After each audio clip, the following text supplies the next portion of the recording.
The sun had barely crested the horizon, casting a pale gold over the endless expanse of the western plains. The wind whispered through the tall grasses, carrying with it the dry scent of dust and sagebrush. The lone cowboy rode along a narrow trail, his horse's hooves clattering softly against the hardened dirt, echoing faintly across the empty landscape. His silhouette, tall and lean, was outlined against the rising sun, a solitary figure traversing a world that seemed as vast and untamed as the sky above. The ranch he called home lay miles behind him, a small cluster of weathered buildings barely noticeable against the rolling hills, a testament to years of labor and solitude. He had lived this life for longer than he could remember.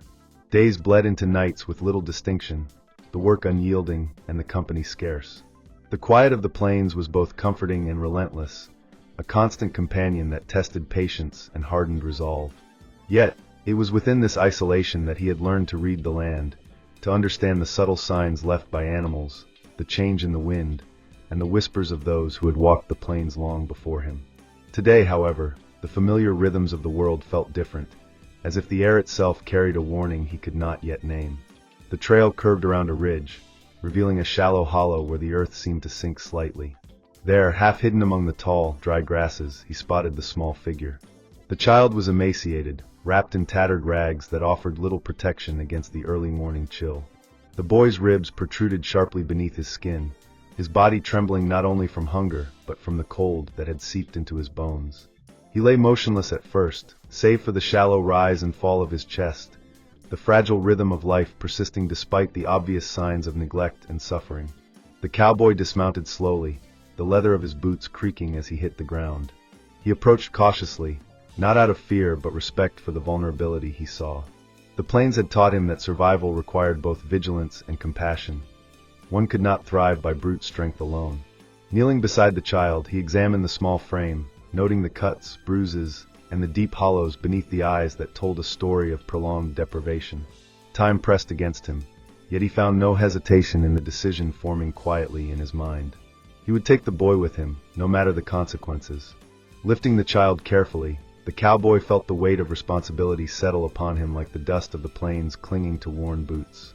The journey back to his ranch would be long, the path rugged, but there was a certainty in his resolve that left no room for doubt. As he mounted his horse, the child cradled against his chest, the sun continued its climb, casting long shadows across the land that seemed to stretch endlessly in every direction. The plains had always been a place of solitude, but in that moment, the loneliness felt less like a companion and more like a test. The ride home was slow and deliberate. Every sound, the creak of leather, the whistle of the wind through the grasses, the distant cry of a hawk, was magnified in the stillness. The cowboy remained vigilant, scanning the horizon for any signs of danger. The world of the plains was not kind, especially to those who were defenseless. And yet, he carried within him a quiet defiance, an unwavering belief that life, no matter how fragile, deserved protection. By the time the ranch's familiar silhouette emerged against the sky, the first hints of afternoon warmth had begun to soften the chill. Setting the child gently within the safe confines of his home, he moved about preparing what little provisions he could spare. The simplicity of the act, fetching water, preparing a meal, arranging blankets, was imbued with significance. Every motion was deliberate, every choice informed by necessity and care. The boy stirred slightly, a faint whisper of trust beginning to take root. The cowboy paused, observing this fragile spark of life, realizing that he had not merely rescued a child, but had invited a change into his own existence as well. Outside, the wind shifted once more, carrying the distant cries of unseen animals and the low hum of the open plains. The cowboy stood at the doorway for a moment, letting the sun warm his back and the weight of the day settle into quiet contemplation. The world beyond his ranch remained wild and uncertain, yet within the walls of his home, there existed a fragile sanctuary, a temporary reprieve from the harshness of life. He knew that challenges would come, as they always did, but for now, there was a measure of peace. And within that peace, the first tentative threads of hope began to weave themselves into the fabric of two lives, bound together by circumstance and an unspoken understanding that survival, compassion, and resilience were inseparable companions on the plains of the West. The morning light crept slowly through the thin, dusty windows of the small ranch house, scattering pale streaks across the wooden floorboards. The warmth of the sun contrasted with the chill that had lingered through the night, settling into every corner of the modest dwelling. The child lay on a simple cot, the frail rise and fall of his chest barely perceptible. Every breath seemed a delicate negotiation with life itself. The cowboy had not slept, not out of restlessness but out of necessity, his sharp eyes and careful hands monitoring each shallow movement, every small sign of weakness or strength. The room smelled faintly of dried herbs, water, and the lingering scent of the plains. The cowboy moved quietly, fetching a small basin of water, dampening a cloth, and gently dabbing at the child's parched lips and dusty face. Each action was precise, deliberate. Years of living alone had honed his ability to attend to minute details with patient determination. He prepared a meager meal, a thin broth enriched with whatever scraps he could gather, understanding that even the smallest nourishment could make the difference between life and death. Outside, the plains stretched endlessly, their vastness unbroken except by the distant silhouettes of mesas and the occasional lone tree. The wind rustled through the tall grasses, a whisper of the harshness beyond the walls. Inside, however, time seemed suspended, every moment compressed into the fragile heartbeat of a child fighting to survive. The cowboy adjusted the blankets, pulled closer for warmth, ensuring the little body was protected against both chill and fear. There was a rhythm to his movements, an unspoken understanding that care, diligence, and attentiveness could coax life back from the brink. As the hours wore on, he observed the subtle signs of improvement, the faint glow returning to the child's cheeks, the gentle flutter of eyelashes, the stirrings of small movements that spoke of strength returning. The cowboy remained vigilant, aware that even the smallest setback could undo all his efforts. He reflected on his own life in quiet moments, thinking back to his childhood, to lessons learned under the wide-open sky, to the countless days spent wrestling with isolation and the unforgiving landscape. Those memories fueled his resolve, an inner fire that refused to surrender to despair. By afternoon, the sun had climbed high, illuminating every surface, revealing the imperfections of the wooden walls, the worn edges of the furniture, and the dust motes drifting lazily through the light. The child's breathing had steadied, and for the first time, there was a hint of peace in his expression. The cowboy adjusted the blankets once more, then stepped to the doorway, scanning the horizon. The plains remained endless and indifferent, a stark reminder that the world beyond the ranch could be cruel and unforgiving. Yet within this small sanctuary, life had been preserved, fragile though it remained. The cowboy moved with deliberate care, bringing the child nourishment and comfort at measured intervals. Each gesture was a quiet affirmation of his commitment, a testament to the belief that the smallest acts of mercy could ripple outward with profound consequences. The wind outside shifted, carrying the scent of the plains and the distant cries of unseen animals. Though he remained alone in the vastness, the cowboy felt a subtle shift within himself, an understanding that the life he was protecting was more than survival. It was a bond, a connection that tied him to something greater than the expanse of empty land. Evening approached, the sky turning shades of orange and violet as the sun dipped toward the horizon. Shadows lengthened, creeping across the floorboards and walls, intertwining with the dust and the quiet hum of the settling night. The child lay curled beneath the blankets, eyes closed, chest rising with a steady rhythm that brought relief to the cowboy's heart. For hours, he had maintained a careful vigil, attending to every need, anticipating every weakness. Now, in the fading light, there was a small, quiet victory, an acknowledgement that perseverance and compassion had a power equal to the harshness of the world outside. As night settled fully over the ranch, the cowboy remained alert, the darkness outside both a threat and a canvas of possibility. The plains held secrets, dangers, and the unknown, yet within the walls of his home, life persisted. He moved to secure the doors and windows, placing a careful eye on every corner, understanding that protection was as vital as nourishment. In this quiet moment, the cowboy recognized a profound truth. Care, vigilance, and unwavering resolve could preserve life even in the most unforgiving of landscapes. And in saving this child, he had begun a journey that would extend far beyond the boundaries of his own solitude, altering the course of their lives in ways neither could yet foresee. The night air settled over the plains, cool and vast, carrying with it the whisper of winds through grasses and across hills. The cowboy stood by the child's side, watching over him as if guarding both life and hope itself. The struggle was far from over, but within the sanctuary of the small ranch, a fragile victory had been won. And with it, the bond between the cowboy and the child had been forged, delicate yet unbreakable, a promise that amidst the harshness of the Western world, compassion and resilience could carve out a place where life could endure.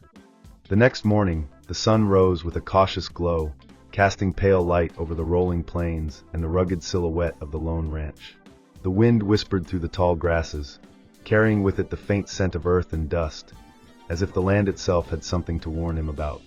The cowboy moved with careful precision, tending to the child, now slightly stronger, yet still fragile, every small movement a reminder of how delicate life could be. The ranch, usually silent at this hour, seemed almost too still, the kind of quiet that pressed on the mind and sharpened the senses. As he adjusted the blankets around the child, the cowboy's eyes flicked to the horizon.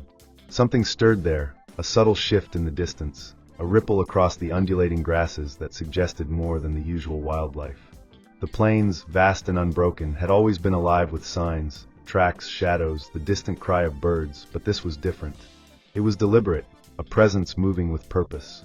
For the first time since he had taken the child, a sense of unease settled into his chest, coiling with the calm morning like smoke curling upward.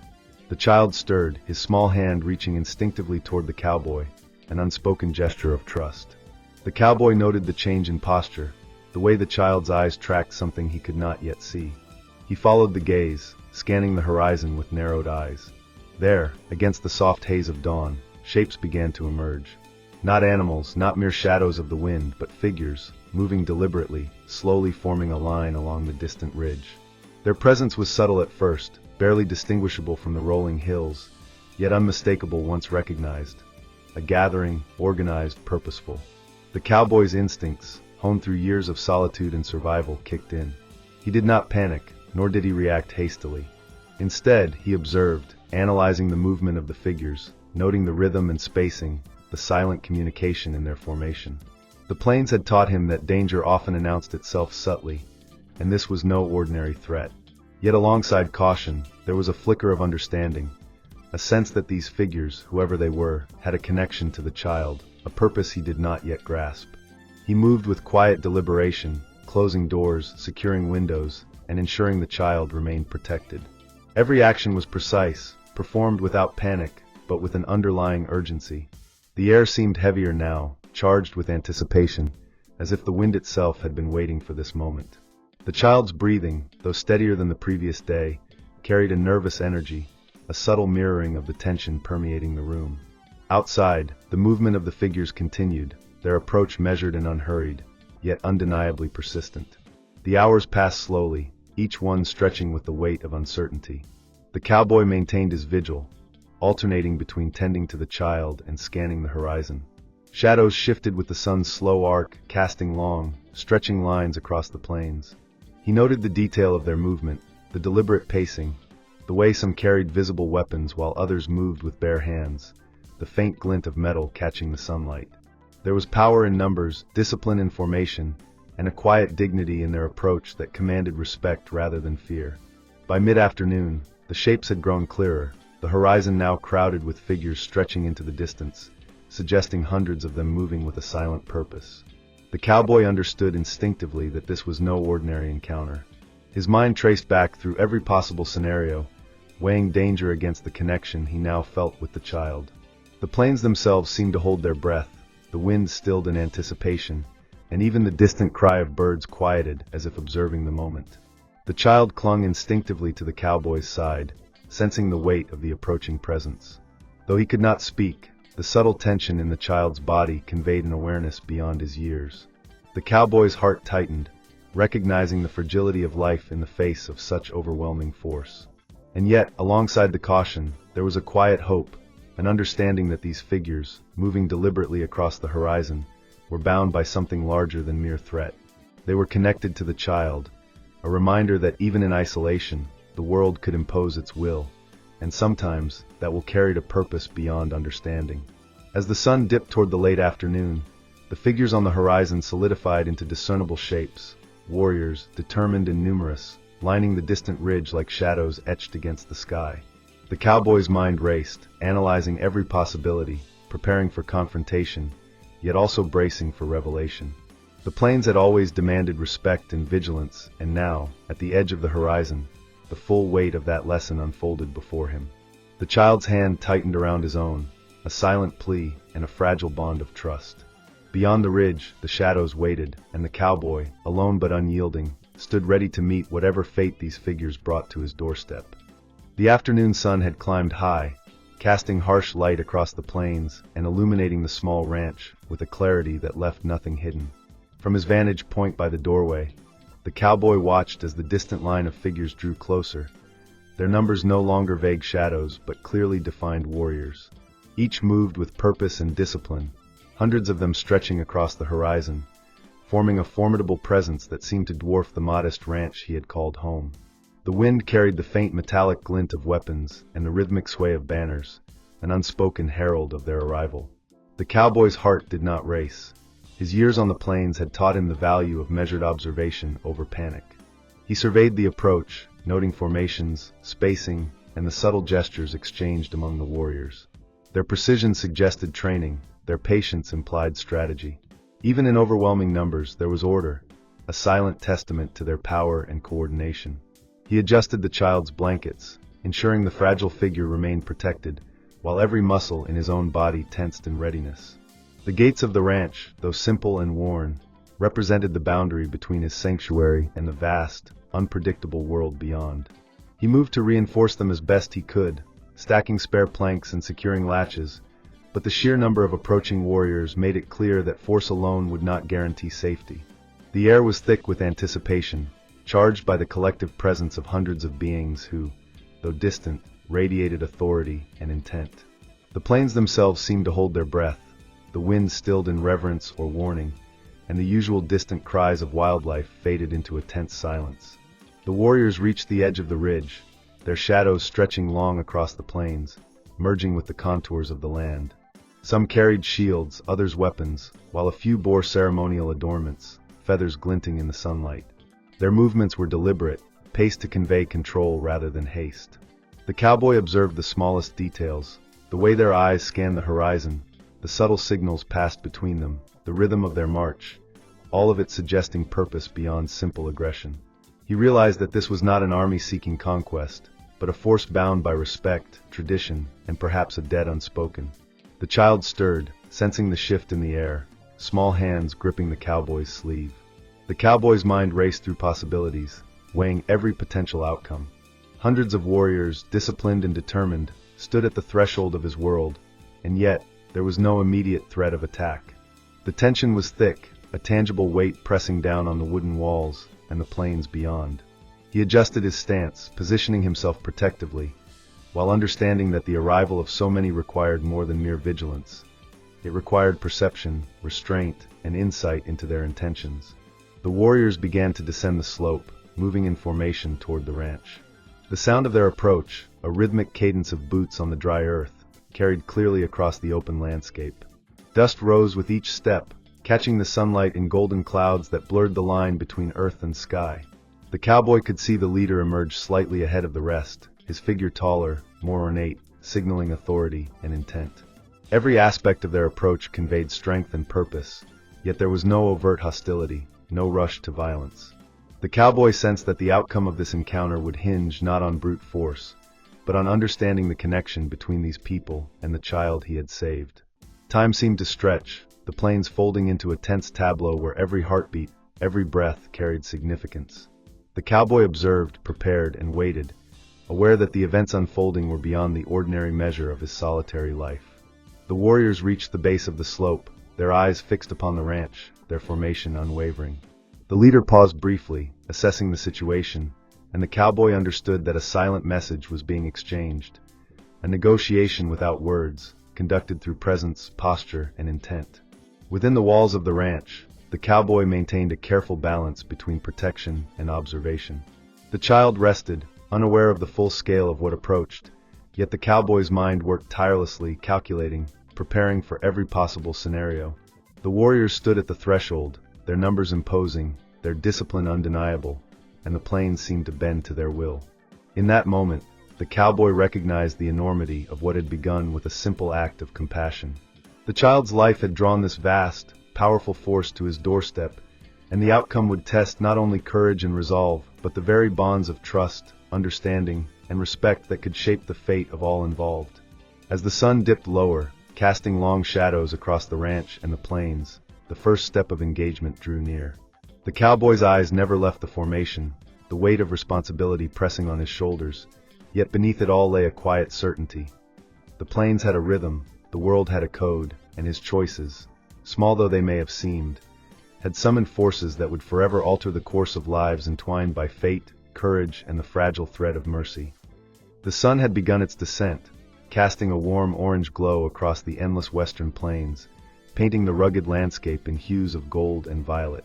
The small ranch, once a solitary bastion amidst the untamed wilderness, now stood as the focal point of an extraordinary gathering. The hundreds of native warriors, disciplined and purposeful, had reached the base of the slope and paused. Their leader, taller and adorned with ceremonial feathers that shimmered in the fading light, moved deliberately to the forefront, signaling both authority and intention. The air was thick with anticipation, yet despite the overwhelming numbers, there was no hostility in their presence, only a solemn acknowledgement of the bond that had drawn them here. The cowboy stood at the doorway, vigilant and tense, the child cradled carefully in his arms. The lessons of the plains had taught him to read intent, to sense the difference between threat and honor, and in this moment, he recognized a purpose beyond confrontation. The warriors were here because of the child, because of the act of mercy that had altered the course of their lives and, by extension, the life of the man who had chosen compassion over indifference.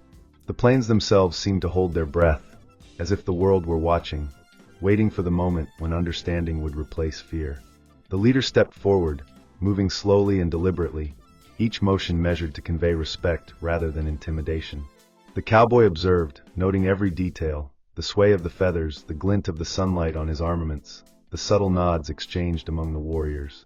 Though he could not know their words, he understood the message in their posture. They came neither to punish nor to threaten, but to recognize the act that had preserved the life of one of their own.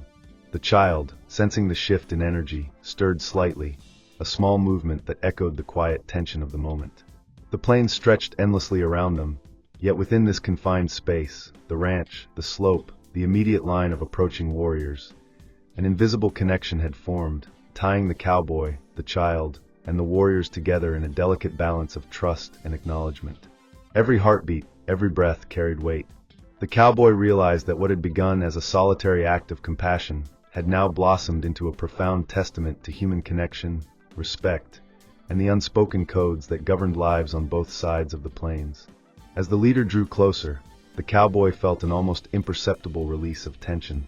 There was no attack, no demand, only the quiet presence of those who had come to honor the bond between him and the child. The warriors formed a respectful circle at the edge of the ranch, their numbers immense yet non-threatening, their movements coordinated yet subdued. The cowboy understood instinctively that this was a gift of recognition, a silent promise that his actions had been seen, valued, and respected. The child, cradled in his arms, looked up with eyes wide and trusting, sensing the significance of the gathering without understanding its full magnitude. Time seemed to slow as the sun sank lower, casting long shadows that stretched across the plains and the ranch. The cowboy, standing alone yet not alone, felt the weight of his choices settle into clarity. He had acted without expectation, driven by instinct and compassion, and now the outcome surpassed anything he could have anticipated. The warrior's presence was a living acknowledgement that courage, kindness, and resilience carried power beyond mere survival, shaping relationships and destinies in ways subtle yet profound. The child stirred again, the fragile life now steady and breathing with quiet strength. The cowboy adjusted the blankets, feeling the warmth of the fading sun against his back and the steady weight of trust in his arms. Around him, the warriors remained, silent and imposing, yet protective rather than threatening. The plains, which had once been a realm of solitude and relentless challenge, now felt alive with possibility, a world where actions bore consequences both immediate and far-reaching. As twilight descended, the cowboy understood the full measure of the day's events. His solitary existence, shaped by isolation and endurance, had intersected with the lives of many, creating a bond that transcended fear, hostility, and distance. The warriors would remain until the night fully fell, their presence a quiet tribute to the life he had preserved, and in that tribute lay a promise. The cowboy was no longer alone in the wilderness. Through an act of mercy, he had become part of a larger story, a narrative of respect, connection, and enduring courage. With the sun finally dipping below the horizon, the plains shifted into shadow, and the first stars began to glimmer overhead. The cowboy, still vigilant, still aware of every detail of the land and those upon it, felt a profound sense of resolution. The child slept peacefully, the warriors stood watch in reverent silence, and the world of the West seemed, if only for a moment, aligned in balance and harmony. In the heart of the vast and untamed plains, compassion had carved a sanctuary, courage had shaped destiny, and the cowboy's fate, once solitary and uncertain, was now intertwined with the lives of many, a testament to the enduring power of mercy, respect, and human connection. The sun was setting behind the ridges, painting the wide prairie in shades of dark orange. Wind chased dry dust along the road, and somewhere far away a coyote howled at the fading light. The night promised to be uneasy, restless.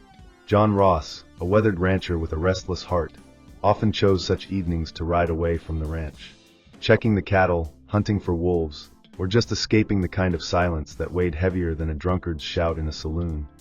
That was his way of coping. But that evening, something unusual caught his eye. By the old well, a shadowy figure knelt on the ground. A woman. She wasn't from around here, that much was clear. In her hand she clutched something wrapped in a ragged piece of cloth, moving quickly as if trying to hide it before anyone noticed. John slowed his horse, eyes narrowing. As he approached, the mare snorted, and the woman spun around, startled. The moonlight revealed her face, pale, tense, and much younger than he expected. But what struck him most was the fear blazing in her eyes. Not just fear of being discovered, fear of losing what she held. "Who are you?" John's voice was sharp, his hand instinctively resting on the grip of his revolver. "And what are you hiding?" The woman said nothing, only pressed the bundle closer to her chest. "It's none of your business," she whispered at last. "Go. Leave me." There was no threat in her tone, no challenge, only a plea. But to John, such words were like a spark on dry wood. He hated boundaries, hated being told what he couldn't do.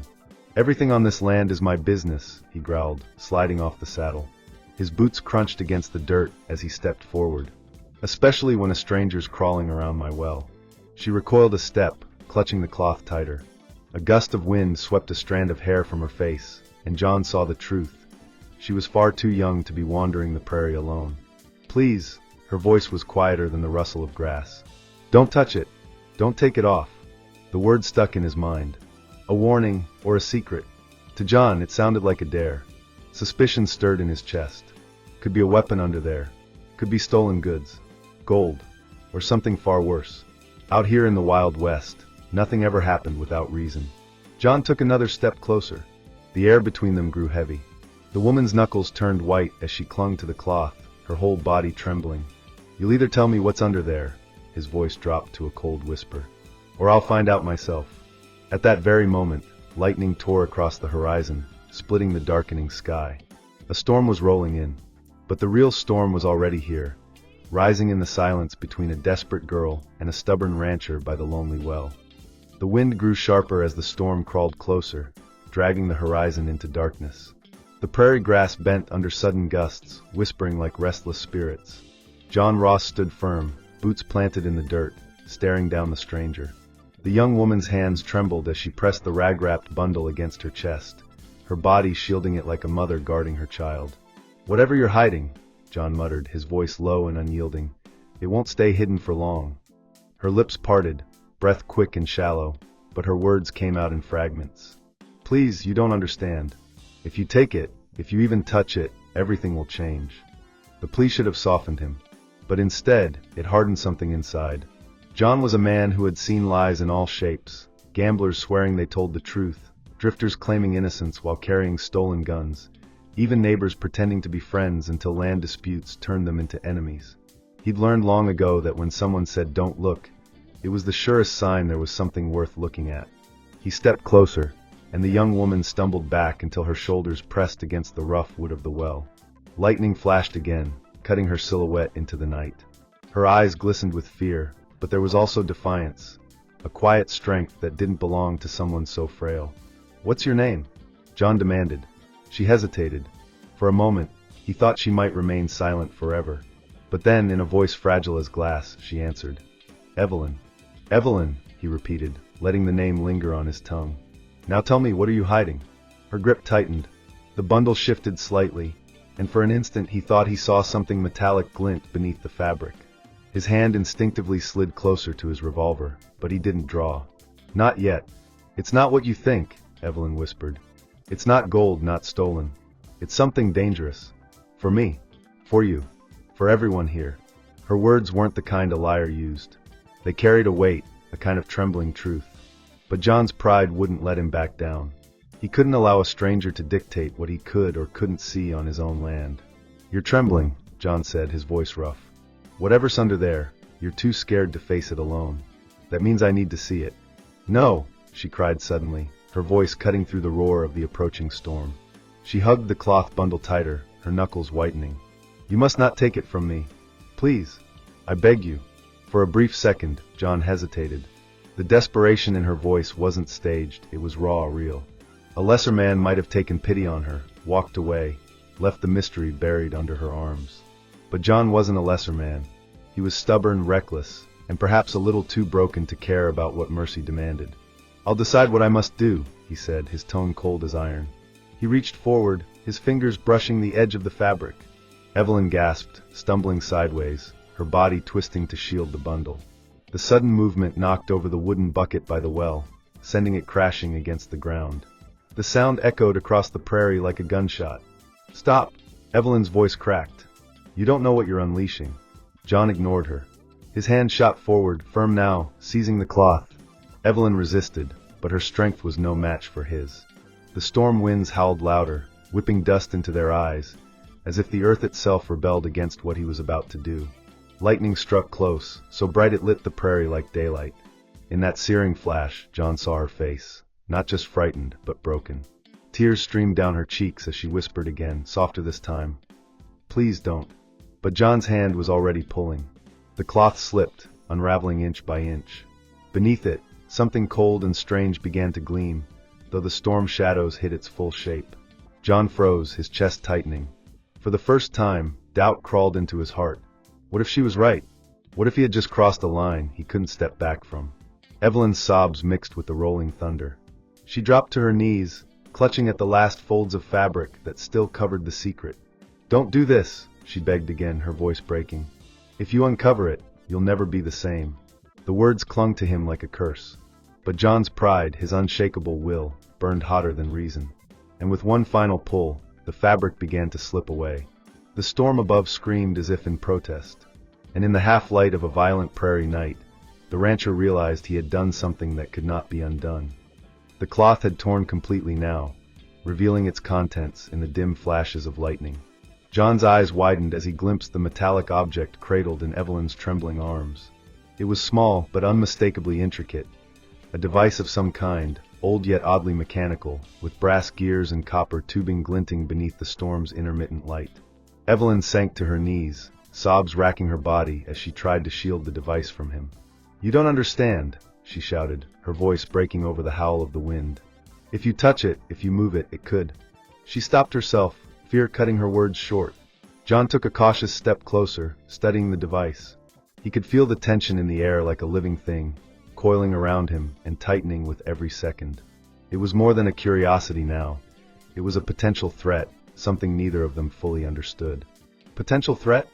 John said, voice low, though his heart thumped louder than he wanted to admit.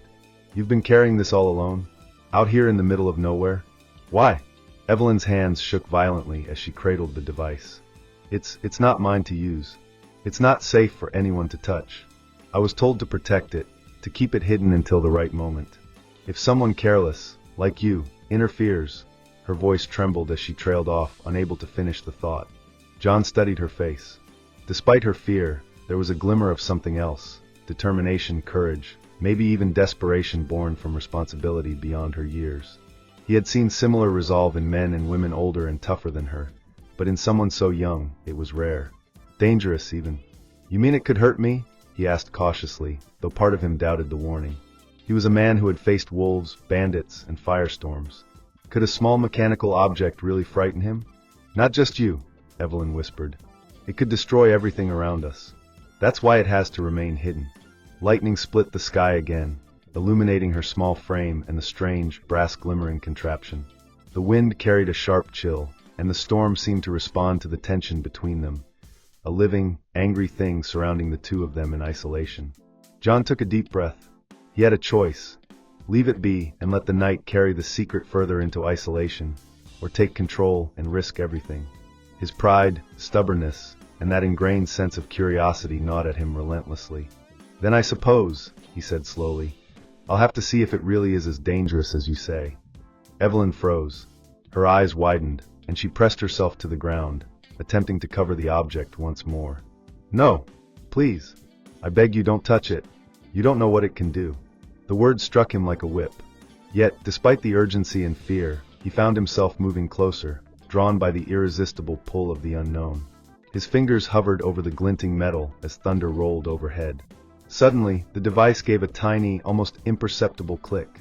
The gears inside whirred faintly, spinning in motion as though aware of their surroundings. Evelyn's eyes widened in terror, and she let out a sharp cry, clutching the mechanism desperately. Stop! Don't move it, she screamed. Her voice was raw, broken, and yet full of command. John's hand froze. The sound of the device spinning was enough to make him hesitate. Something about it felt alive, as if it had a will of its own. And in that fleeting moment, he understood. The danger was real. Lightning struck again, closer this time, and the prairie around them became a jagged landscape of shadows and light. The wind howled, carrying with it the sharp scent of ozone and wet earth. John and Evelyn were suspended in a fragile moment, two figures caught between storm and secret, curiosity and caution. You have to trust me, Evelyn whispered, her voice barely audible over the roar. If you do anything rash, everything we've tried to protect will be lost. John swallowed hard. His instincts screamed to grab, to control, to master the situation. But the sight of her terrified, determined eyes, the understanding that she had borne this burden alone, made him hesitate longer than he expected. He looked down at the spinning mechanism in her arms. Brass and copper gleamed like lightning trapped in gears. It was beautiful, mysterious, and deadly. And for the first time that night, John realized that some secrets were bigger than any pride, any stubbornness, or any fear he had ever known. For several long seconds, neither of them moved. Only the storm roared around them, indifferent, patient, and relentless. The tension in the air was palpable, each heartbeat measured, each breath a decision. And then, Evelyn spoke again, quieter this time, but with absolute certainty. You can't touch it. Not yet. You'll ruin everything if you do. Please trust me. John's fingers twitched above the object, and for the first time, the rancher felt a line he wasn't sure he could cross. The night held its breath, waiting for the next move, a single act that could change everything. The storm had reached its peak, rain lashing across the prairie and lightning tearing jagged paths across the darkened sky. Evelyn still clutched the mechanical device to her chest, torn cloth dangling from her arms. Each thunderclap shook the ground beneath them, mirroring the rapid beating of their hearts. John hesitated. His fingers hovered inches from the device, the storm wind whipping his coat around him. For the first time that night, he felt vulnerability creep into his chest. The object was small, deceptively delicate, but the tension it radiated was almost palpable, as if it were aware of its surroundings and their intentions. You have to let me do this, Evelyn pleaded, her voice barely audible over the roar of the wind. Her wide eyes locked on his, brimming with desperation and determination. If I don't control it, everything will fall apart. You don't understand. It's not just dangerous. It's catastrophic. John studied her face, the rain glistening on her hair and cheeks, her small frame trembling against the fury of the storm. He could see the weight she had carried alone, nights of fear, endless vigilance, and an unrelenting sense of responsibility far beyond her years. There was a strength in her, a stubbornness, but also a fragility that made him question every instinct he had about control and force. I've faced dangers before, John said slowly, his voice tinged with uncertainty. Bandits, fire, wolves, but nothing that could look me in the eye and tell me to back off. He gestured toward the spinning device. And yet here I am, hesitating. Evelyn's breath caught. She lowered the device slightly, showing the intricate gears that clicked and spun with an almost sentient rhythm. You can't, she whispered.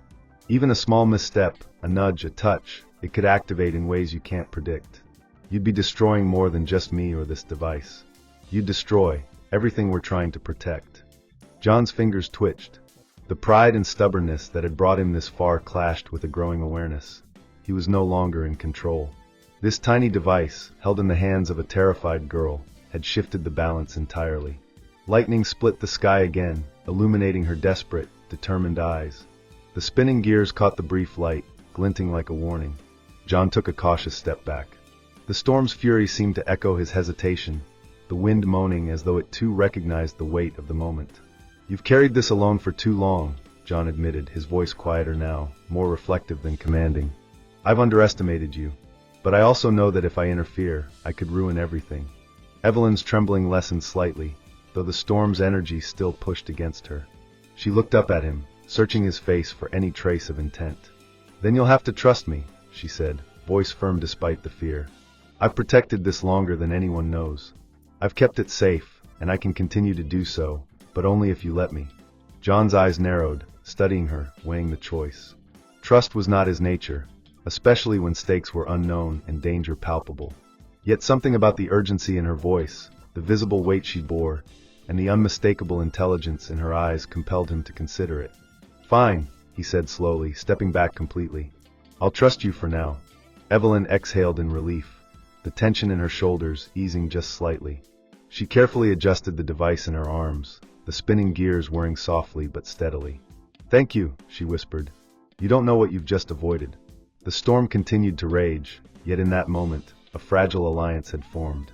The rancher and the girl, once strangers bound by fear and confrontation, now shared a tenuous understanding. The device was still a mystery, the night still dangerous, but there was a thread of trust, fragile, uncertain, but undeniably present. For John, it was a revelation. Control had been his guiding principle, his method of survival. Yet in the presence of Evelyn and her responsibility, he realized that some battles were not meant to be won by force. Some secrets demanded respect, patience, and above all, trust. Lightning struck again, closer than before, illuminating the prairie in stark, blinding flashes. And in those moments of light, John caught a glimpse of Evelyn's resolve, unwavering, courageous, and unyielding. The storm, wild and relentless, seemed almost a reflection of her own spirit. As the rain poured down, soaking them both, John understood that the night had changed them irreversibly. The device, the storm, the torn cloth, all symbols of a truth neither could ignore. And together, for the first time, they would have to navigate what lay ahead, the fragile balance of trust, danger, and the unknown forces now set in motion. The prairie stretched endlessly around them, dark and wet, but within that darkness a shared determination flickered. Small, fragile, but enough to face whatever the night had yet to reveal. The storm had reached its apex, the prairie a blur of wind, rain, and flashes of lightning. The world seemed suspended in chaos, yet within that chaos, a fragile calm had settled between John and Evelyn. The torn cloth, the spinning device, and the perilous night had brought them together in a tense truce that neither fully understood. Evelyn adjusted the device in her arms, ensuring it was stable despite the storm's fury. Her breaths came in sharp, controlled gasps, her knuckles still white from gripping the brass contraption. She looked up at John, her eyes reflecting both fear and trust, two conflicting emotions intertwined with the gravity of their situation. "This is it," she whispered. "The moment everything could change. If it activates now, there's no undoing what comes next. You must stay back." John nodded slowly, his pride battling with reason. He had survived the prairies, bandits, and firestorms, but this small mechanical device cradled by a terrified girl, commanded a caution he could not ignore.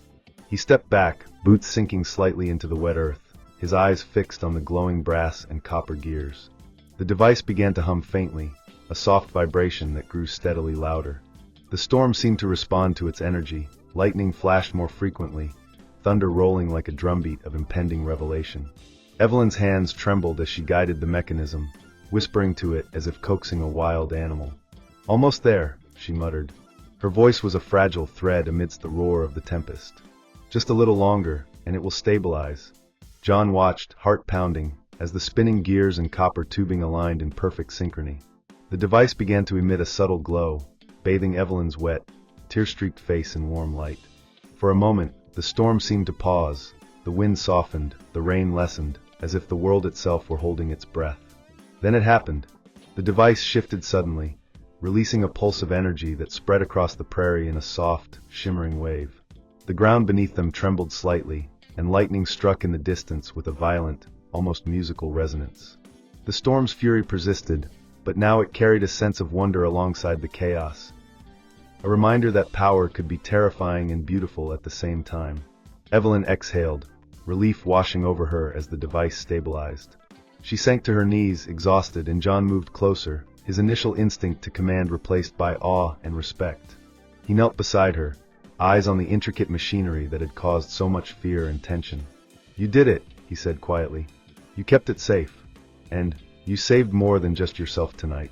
Evelyn looked up at him, eyes glimmering with gratitude and cautious hope. "We saved it together," she said softly. "But this is only the beginning. Others will come for it, and it's not something anyone should possess lightly." John nodded. The storm raged around them, but the tension between fear and trust had shifted. Something fundamental had changed in the night, in themselves, in the fragile bond forged amidst danger. For the first time, John understood that control was not always about dominance. Sometimes it was about patience, respect, and choosing to trust the right person at the right time. Evelyn had taught him that lesson in the span of a single storm, a single night, and a single act of courage. As dawn crept over the horizon, lightning fading into the soft, pink light of morning, John and Evelyn stood together, drenched and exhausted, yet alive. The prairie stretched endlessly before them, dark but awakening to a new day. The torn cloth lay forgotten on the ground, the mechanical device humming quietly in Evelyn's hands, stable at last. They shared a glance, an unspoken understanding, a promise of vigilance, and a recognition that the night had irrevocably changed them both. They had faced fear, temptation, and uncertainty, and emerged not unscathed, but wiser, bonded by an experience that would define them forever. The wind carried the scent of wet earth and lightning, a reminder that the storm, though passing, had left its mark.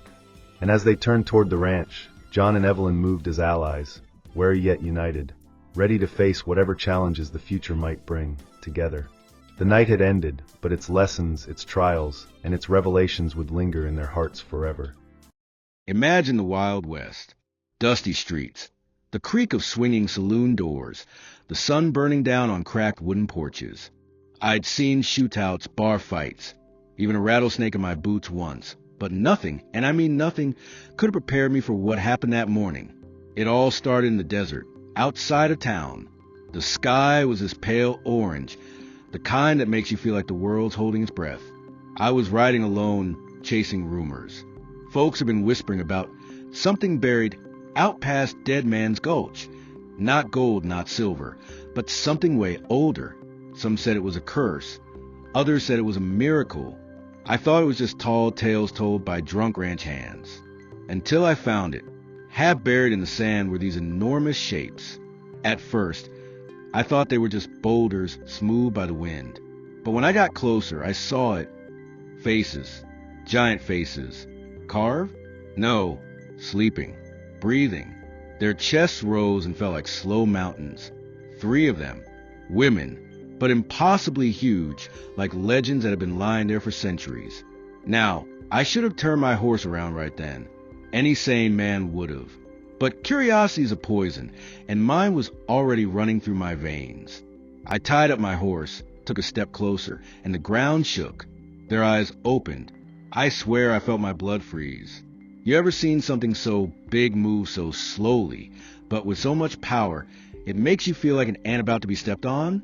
That was me, a lone cowboy with a revolver, staring up at 3 giantesses stretching awake in the middle of the desert. The first one's voice rumbled like thunder. "Who dares wake us?" I almost laughed at the absurdity. Me? I didn't wake them. The wind, the sun, time itself, maybe, but they locked their massive eyes on me like I was guilty. My brain screamed, "Run," but my boots didn't move. My hand twitched toward my revolver, like that 6-shooter could do anything against them. Spoiler, it couldn't. The second giantess leaned forward, her shadow swallowing me whole. She studied me like a hawk studies a mouse. Her lips curled, not in anger, but in something worse, amusement. "A cowboy," she whispered, tiny but brave enough to stand. The third one yawned, a sound so deep it rattled the sand around me, and said, "Then let him entertain us." I didn't know if I was about to be crushed, eaten, or just laughed at until I went insane. All I knew was that the quiet desert morning had turned into the most terrifying moment of my life. And that was only the beginning, because when giants wake up, the whole Wild West changes. Now, I know what you're thinking. Why didn't you just run? Trust me, I thought about it. My horse was still tied up not too far behind me, restless and stomping, like he knew what kind of danger we were in. But there's a thing about running in the desert. You leave tracks. And if three giants wanted to follow, there'd be nowhere to hide, not in those endless miles of sand. So, instead of running, I did the dumbest, craziest thing I've ever done in my life. I talked back. Ladies, I said, tipping my hat like I was greeting someone at the saloon, I reckon you've been asleep a mighty long time. Maybe you're just hungry and cranky, but I sure as hell didn't mean to wake you. My voice cracked halfway through. Smooth cowboy charm? Not so much, but it was enough to make them pause. The first giantess narrowed her eyes. She had this fiery red hair that tumbled down like rivers of lava, and when she spoke, her voice made the ground tremble. You walked the sands of our resting place. That alone is a crime. The second one, the one who had smiled earlier, rested her chin in her palm and studied me like a cat watching a mouse. Yet he dared speak, brave or foolish. The third, still stretching her arms as if shaking off centuries of sleep, chuckled. The sound was so deep it rattled in my chest. Perhaps both. Let's see which. And just like that, I knew this wasn't going to be a quick death. No, they wanted to play, to test me. My mind raced. A cowboy with 6 bullets against 3 giants the size of mountains? Not great odds. But in the Wild West, when you're outnumbered, you don't always win with bullets. Sometimes you win with guts. Sometimes with a gamble. So I pulled out my revolver. Slowly. Not to shoot, but to spin it. You ever seen a cowboy spin his gun on his finger, like some kind of trick? I'd practiced it for years, mostly to show off in saloons when I was bored. But right now, it was the only card I had to play. The giants watched, curious. Their enormous eyes followed the gleam of steel as it twirled in the air. I flipped it, spun it, holstered it, drew it again, all in one smooth motion. The second giantess raised an eyebrow, her smile growing wider. A performer, she said. He thinks he can entertain us.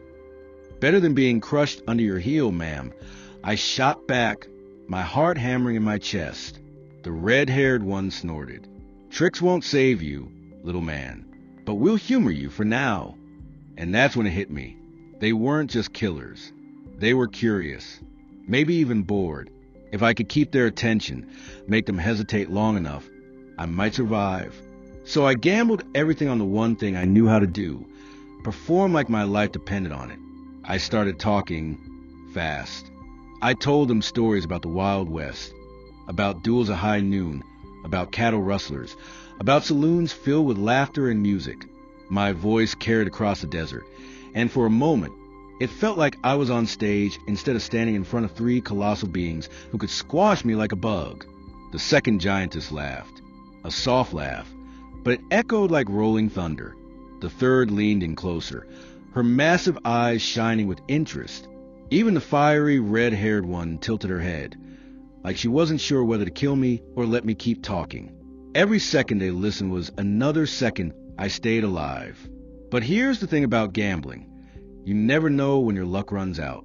Because just as I was spinning my revolver again, trying to look braver than I felt, the red-haired giantess slammed her hand into the sand right beside me. The impact threw me off my feet, sent dust flying, and made my ears ring. Enough games, she growled. Show us your courage, little cowboy. Or die. My heart nearly stopped. They weren't going to let me talk my way out of this forever. Sooner or later, I'd have to prove myself.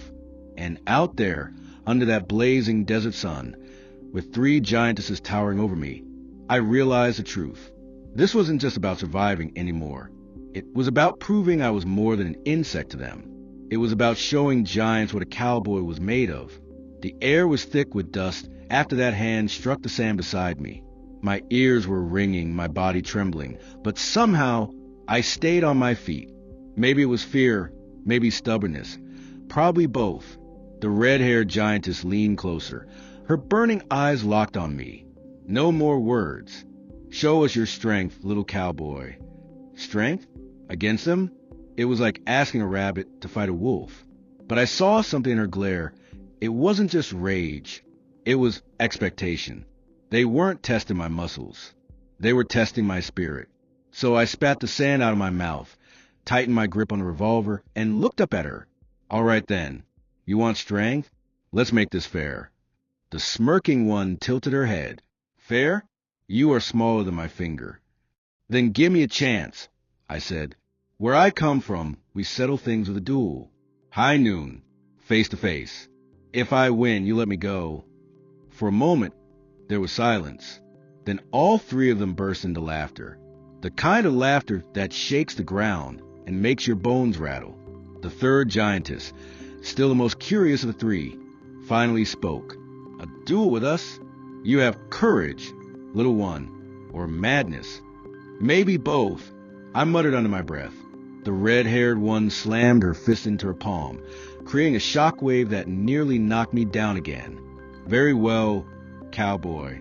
We accept, but not a duel of bullets. Bullets would barely scratch us. My stomach dropped. Then what kind of duel are you talking about? The smirking giantess leaned down until her shadow swallowed me whole. Her grin was wide, dangerous. A test. You prove your courage through trials. 3 trials, for 3 of us. Fail any one of them, and you'll be nothing more than dust beneath our feet. My throat went dry. 3 trials? Against 3 beings the size of mountains? It was impossible. But something in me, a mix of pride, fear, and that reckless cowboy spirit, refused to back down. I'll do it, I said. Name your trials. The red-haired one stepped forward first, her massive figure blotting out the sun. Mine will be the trial of endurance. Survive what I unleash, and you may move on. The second, still smirking, twirled a strand of her long black hair around her finger. Mine will be the trial of wit. Let's see if your tongue is as quick as your gun. The third, with her soft but piercing gaze, spoke last. And mine will be the trial of spirit.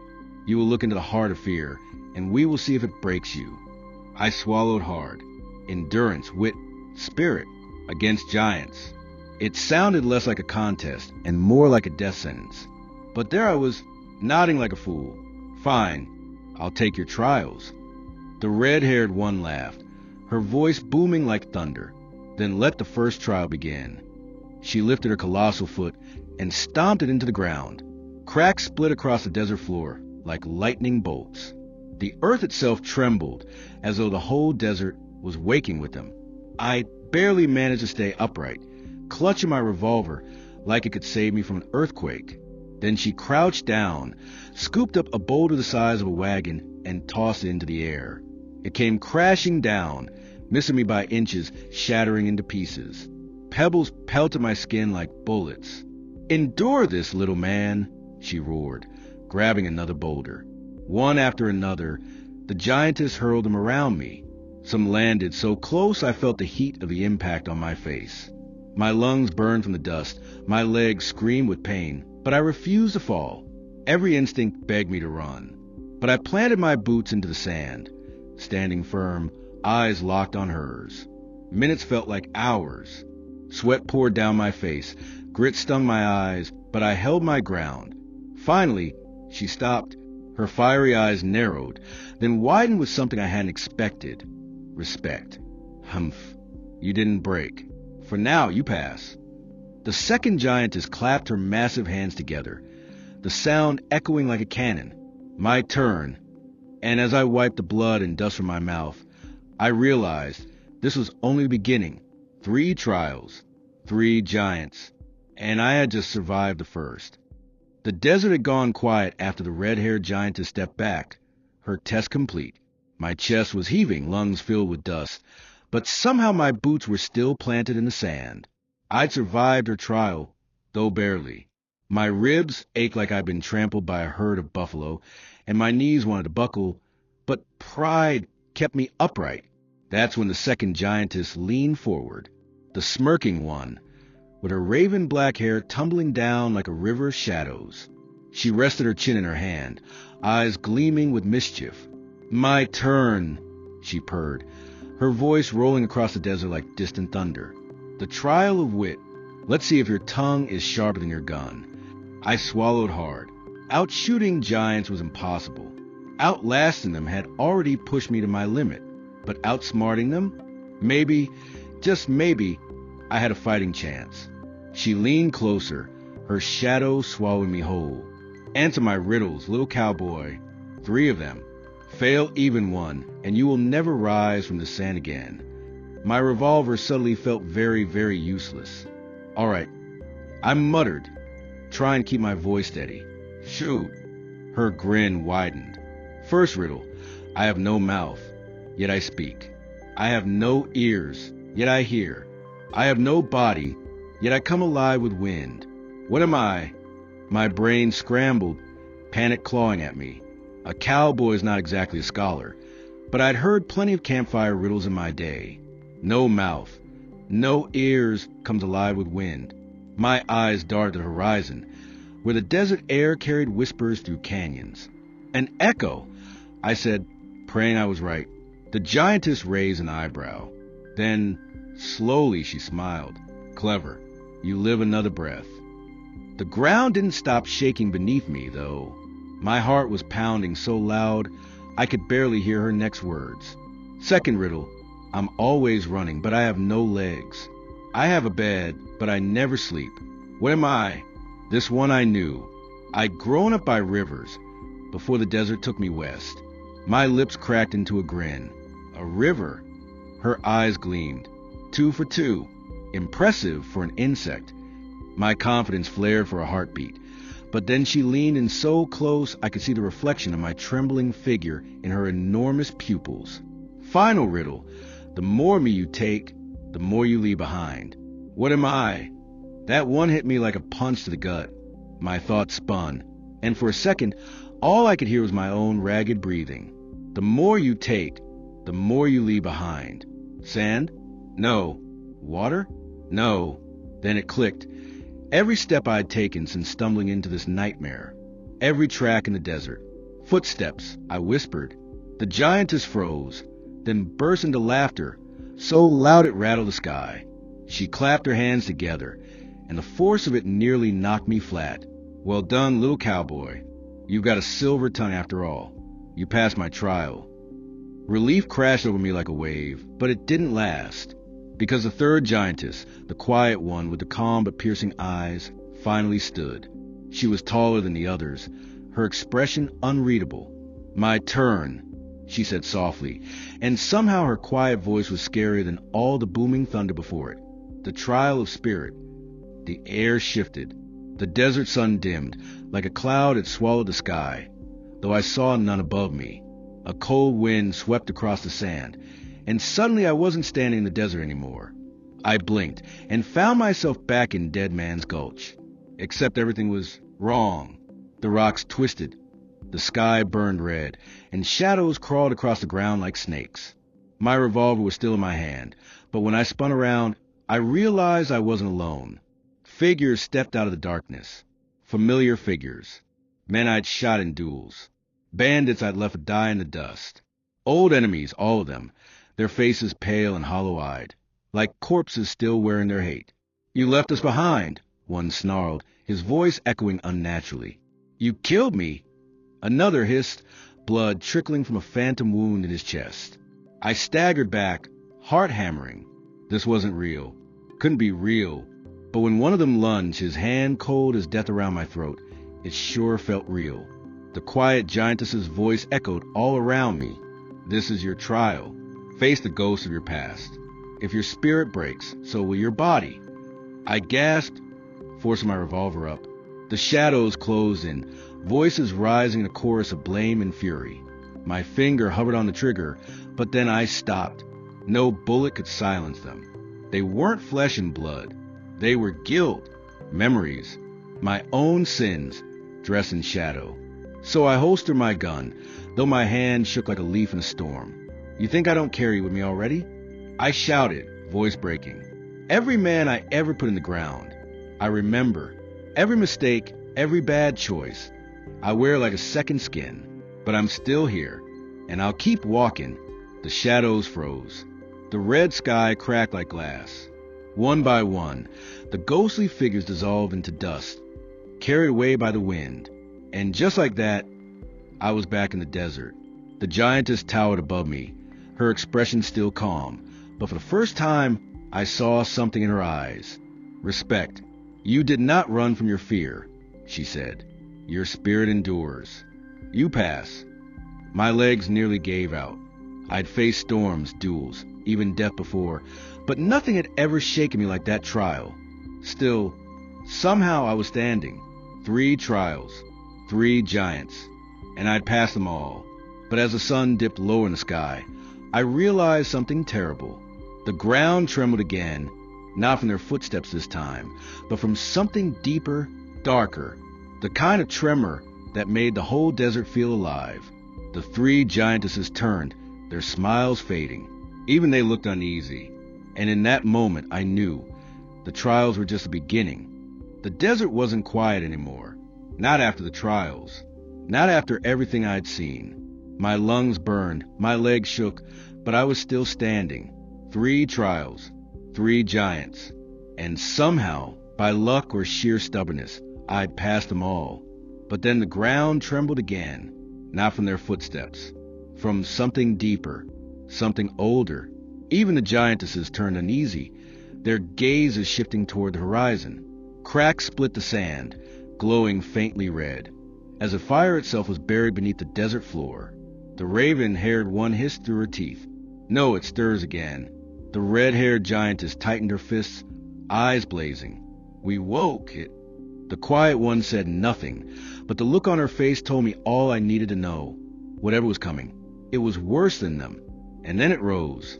At first it was just shadow, a mountain pulling itself out of the earth.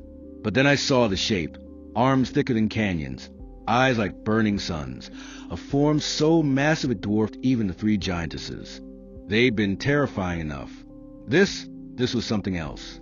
A boss, a king, whatever name you give it, it was the kind of creature that made even giants look small.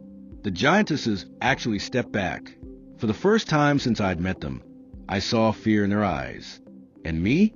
I was just a cowboy, standing in the middle of all this madness, feeling like an ant trapped between stampeding buffalo. The thing roared, and the sound alone nearly knocked me to my knees. Rocks cracked. Sand exploded into the air, and the desert itself seemed to shiver. The red-haired giantess turned to me, voice like a cannon. Run, little man. Even we cannot control this one. That was the first smart thing anyone had said all day. I didn't need telling twice.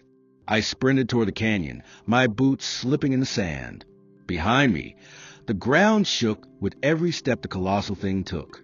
The 3 giantesses moved to intercept it, trying to hold it back, but even their combined power wasn't enough. One hurled a boulder the size of a barn. The beast swatted it aside like a pebble. Another roared and struck with her fists, splitting the ground. The monster barely flinched. I didn't stop to watch. I didn't have the luxury. Survival was the only thing on my mind. The desert floor split open ahead of me, cracks racing toward my boots. I leapt across them, barely keeping my balance. Dust choked my lungs, my hat nearly flew off, but I kept running. Then I heard it, the rush of an old railway line, half buried in sand. Rusted tracks stretched toward the canyon.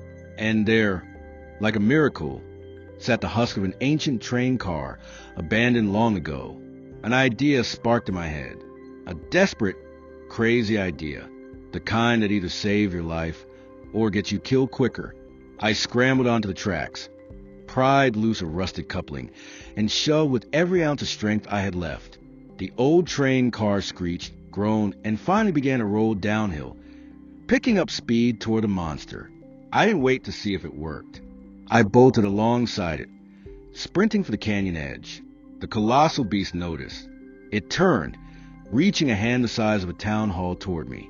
For a split second, I thought it had me.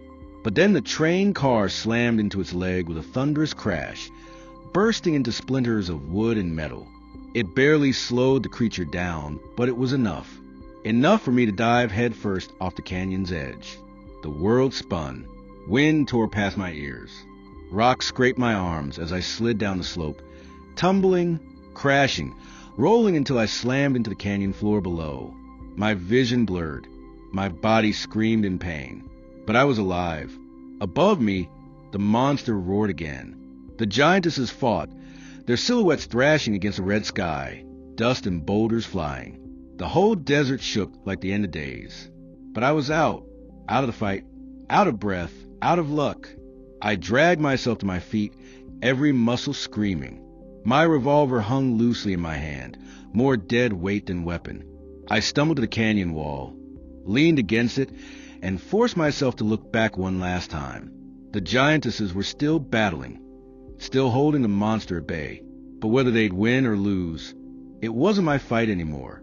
I'd come to the desert, chasing whispers of treasure. What I'd found was something far worse and far greater. I spat blood into the sand, adjusted my hat, and let out a laugh that was half hysteria, half relief. That was insane, I muttered to no one but myself. I barely made it. The wind carried my words away. The canyon stretched before me, endless and empty, a path back to a world of men. I took it without looking back, because some legends are better left sleeping. I swear to you, I never thought I'd be standing here today, telling you about how I almost lost my life in the craziest way possible, through a revolver shootout. Yeah, you heard that right. Not a car accident, not some random illness, but a straight-up Wild West-style gunfight that spiraled out of control. Before I dive into the insanity, let me set the scene because context matters. Without it, you'd probably think I was just exaggerating or making this up for clicks. But trust me, every second of this story burned itself into my memory. It started like any other day. I wasn't looking for trouble. In fact, I was trying to avoid it. You ever have one of those mornings where you just feel like you should stay in bed? That was me. But no, I had errands, I had plans, and I figured, what's the worst that could happen? Oh man, if only I had known. The whole thing began with a friend of mine. Let's call him Max. Max was always the kind of guy who had a talent for dragging me into nonsense. You know that one friend who's a magnet for chaos? The guy who always says, "Don't worry, it'll be fine," right before everything explodes? That's Max. So, Max calls me up in the morning and says, "Hey, I've got something you'll never forget. Meet me later today. It's going to be insane." Now, normally, I'd laugh it off. But Max has this way of talking where you feel like if you don't show up, you're going to miss the story of a lifetime. And, well, he wasn't wrong this time. Fast forward a couple of hours, and I find myself standing in this dusty, half-abandoned lot outside of town. It looked like something ripped out of an old cowboy movie. Broken fences, dry dirt, and even this creaky wooden shed that probably hadn't been touched since the 70s. My gut immediately told me, nope, bad idea, turn around. But of course, I didn't listen. Max shows up, grinning like he just won the lottery, and behind him, 2 revolvers. Real ones. Heavy, polished, loaded. He goes, "We're going to settle something old school. Just for fun." And that's when my brain did a double take. Wait, you mean like actually shoot? With those? Are you insane? He laughs it off, tells me it's safe, tells me he's done it before. And here's the thing. I don't know if it was ego, stupidity, or just plain bad luck, but I didn't walk away. I stayed. That moment right there. That split second where I should have left. That's where everything changed. That's where the door opened to one of the most terrifying experiences of my life. Because what started as a dumb idea between friends was about to turn into a nightmare. And trust me, it wasn't just fun. It wasn't just old school. It was chaos. Pure, unfiltered madness. So there we were, 2 idiots in the middle of nowhere, staring at each other like wannabe cowboys. Max had that stupid grin on his face, like he was about to film the next blockbuster. Me? I was sweating bullets before a single shot was even fired. He hands me one of the revolvers, and I swear the weight of that thing nearly snapped me back to reality. You know when you hold something and instantly feel the danger radiating from it? That was this revolver. Cold steel, heavy in my hand, and absolutely unforgiving. This wasn't a toy. This wasn't airsoft. This was real. Relax. Max says, "We're not going to actually shoot at each other. Just, for the adrenaline." Yeah, right? If that was supposed to calm me down, it didn't. Because here's the thing. When you introduce real weapons into any situation, no matter the intentions, you're already playing Russian roulette with fate. And deep down, I think Max knew it too. He explains the rules. We stand apart, back to back, take 10 steps, turn, aim, and pretend. Simple, stupid, dangerous. I should have walked away right then. But no, I was already in too deep. We line up. The lot is dead silent, except for the crunch of dirt under our boots. My heart is pounding so loud I swear Max could hear it. Step after step, I feel the distance grow, but at the same time, the tension is squeezing tighter and tighter. 10. Max shouts. We both spin around, revolvers raised. And for a split second, it's almost cinematic. Two figures framed against the late afternoon sun. Dust floating in the air, everything frozen in time. Then Max pulls the trigger. Bang! The sound tears through the air like a thunderclap. My ears ring, my vision blurs, and my brain refuses to process what just happened. He actually fired. Not into the air, not into the ground. At me. I dropped to the dirt, adrenaline exploding through my body. The bullet missed me by inches, slamming into the fence behind. Splinters fly. My stomach twists into knots. This isn't a game anymore. What the hell, Max? I scream, my voice cracking between rage and terror. He's laughing, like this is the funniest thing he's ever done. Relax, man. I wasn't aiming at you. But that's the problem. He could have been. A fraction of a second, a tiny slip, and I'd be bleeding out on that dirt lot. And here's the kicker. Instead of throwing the revolver down and walking away, something inside me snapped. Maybe it was fear, maybe it was pride, but I raised my gun too. My finger hovered over the trigger, shaking. I wasn't thinking about rules anymore. I wasn't thinking about fun. All I could think was, he nearly killed me. The look on Max's face changed in an instant. That cocky grin disappeared, replaced by something I'd never seen before. Uncertainty. Maybe even regret. He realized he had pushed it too far, but it was too late. The line had been crossed. Because once the first shot is fired, there's no going back. And that was the moment our joke turned into a duel that could end with one of us not walking away. The second my finger twitched on that trigger, time slowed down. You know how in movies, when everything gets quiet and the only thing you hear is your own heartbeat? That's exactly what it felt like. My revolver was raised, my hands were trembling, and Max, suddenly realizing this wasn't funny anymore, started shouting. Whoa, chill, man. Don't do it. But here's the thing. It wasn't me doing anything. It was adrenaline, pure survival instinct. My brain wasn't processing logic anymore. My body was on autopilot, ready to defend itself after nearly being shot. And then, crack, another shot rang out. This time it wasn't Max. It was me. The recoil slammed through my arm, nearly ripping the revolver out of my grip. The bullet whizzed past him, smacking into the wooden shed behind. Splinters exploded, and the echo of the shot bounced across the empty lot. The look on his face flipped from cocky to terrified. His laughter was gone. Now it was real. Deadly real. Are you out of your mind? He screamed, ducking behind that half-broken fence. But I barely heard him. My ears were ringing, my vision narrowing, my chest burning with each breath. And then he fired again. Bang! This time I felt it. A rush of hot air as the bullet ripped past my shoulder, close enough that I swear I could feel the burn. That was the moment it hit me. If one of us didn't stop, someone was going to die. The lot erupted into chaos. Dust kicked up with every movement. The smell of gunpowder filled the air, and every sound was sharp, violent, final. I ducked behind the shed, my back pressed against the rotting wood, my knuckles white around the revolver grip. For a few seconds, there was silence. No shots, just my ragged breathing and the distant hum of wind through broken boards. My mind was racing. Do I shoot again? Do I run? Do I trust Max not to put a bullet in my back if I make a move? Max! I shouted, my voice raw. This has to stop. No response. Just silence. And then, crack! A bullet tore through the wood right next to my head. Splinters sprayed across my face, scratching my skin. He wasn't listening.